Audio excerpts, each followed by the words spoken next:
समुद्र के बाहर एंगलर फिश को देखा जाता है, समुद्र के सरफेस पे और फिश को देखा जाता है, और फिश को डूम्सडे फिश कहते हैं। कहते हैं कि अगर ये दिख गई तो कुछ ना कुछ गलत होने वाला है।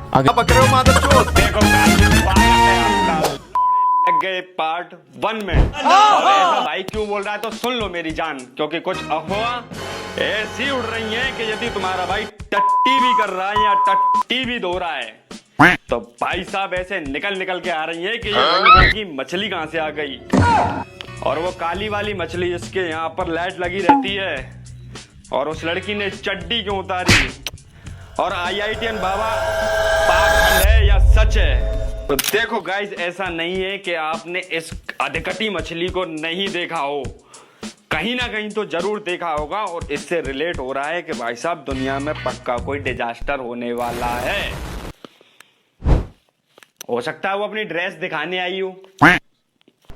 बड़ा बच्चा है भाई। तुम्हें पता है बहुत बड़ी अनहोनी होने वाली है, एक नेचुरल डिजास्टर हो सकता है बहुत बड़ा। भाई ऐसा जो मछली है ये ओशन के किनारे तक नहीं आती, इसका नाम है और फिश। इसको डूम्सडे फिश भी कहा जाता है। और इसी तरह और भी ऐसी वीडियोस आ रही हैं जो रेयर मछलियां हैं जो ओशन के डीप में रहती हैं, वो सारी ओशन के किनारे तक आ रही है। और ऐसा कहा जा रहा है ये सब इसलिए हो रहा है कि समुद्र के नीचे बहुत खतरनाक मूवमेंट्स हो रही है, इसलिए जो रेयर मछलियां हैं ये सारी समुद्र के किनारे तक आ रही है। और फिश की बात करें तो तुम एक चीज नोटिस करोगे कि जब तुम गूगल पर जाते हो एंड लिखते हो द और फिश, तो वहां पर लिखा आता है द फिश ऑफ डूम। देखो, जब तुम्हारे भाई ने इस बात पर रिसर्च करी तो मुझे पता चला कि ये मछली बिल्कुल छपरी है। मतलब लाइट वाइट लगा के निकली थी, कहीं कोई मछला मिल जाए और मछली की जगह पर ये मगरमच्छ मिल गए। तुम्हें शर्म है कुछ?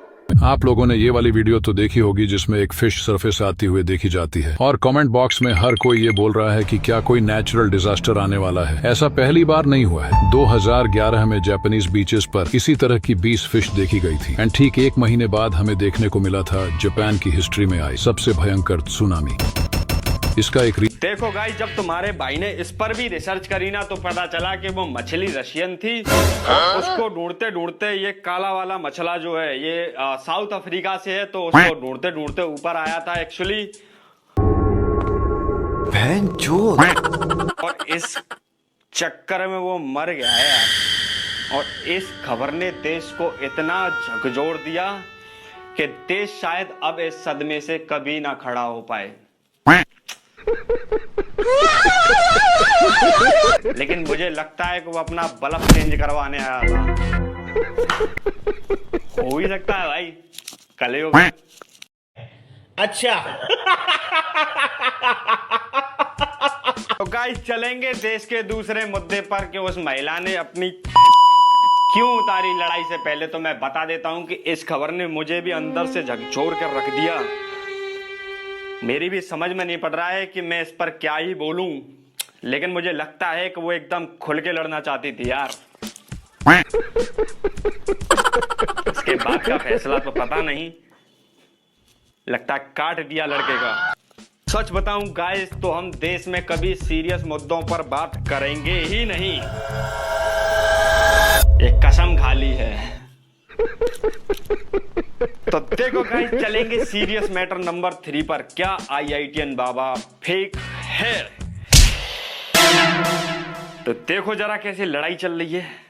बहुत बड़ा ये पाखंडी है, पूरे सनातन धर्म को बदनाम कर रहा है।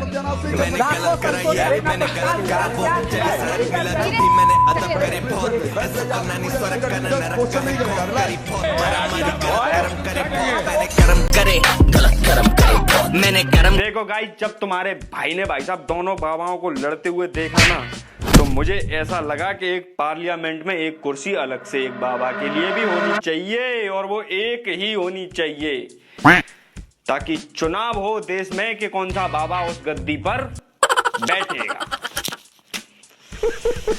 सिर्फ बाबाओं पर ध्यान है, देश में ध्यान नहीं है। तुम भी सुधर जाओ।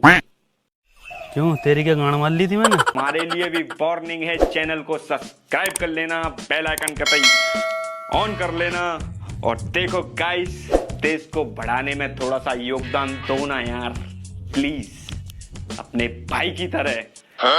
तो कमेंट भी 1-2 पेज देना यार।